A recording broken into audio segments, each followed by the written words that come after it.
Welcome to Expert SCM Supply Chain Knowledge Sharing session. In this session, we are going to see a term called confidence interval used in statistical analysis. A confidence interval in statistics refers to the probability that a population parameter will fall between a set of values for a certain proportion of times. Confidence interval measures the degree of uncertainty or certainty in the sampling method. They can take any number of probability limits, with the most common being a 95% or 99% confidence level. Confidence intervals are also conducted using statistical methods such as t-test. Statisticians use confidence interval to measure uncertainty in a sample variable. For example, a researcher selects different samples randomly from the same population and computes a confidence interval for each sample to see how it may represent the true value of the population variable.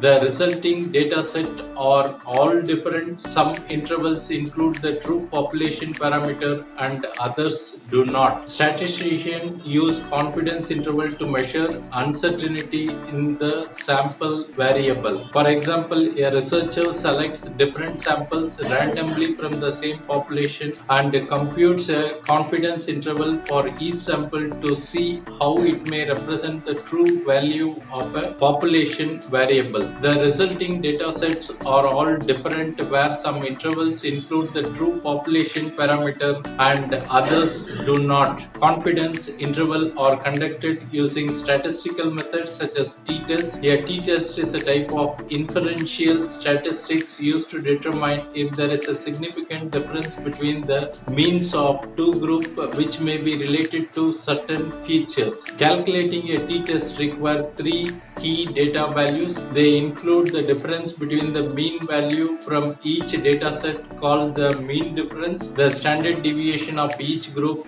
and the number of data values of each group. Thanks for watching. Bye.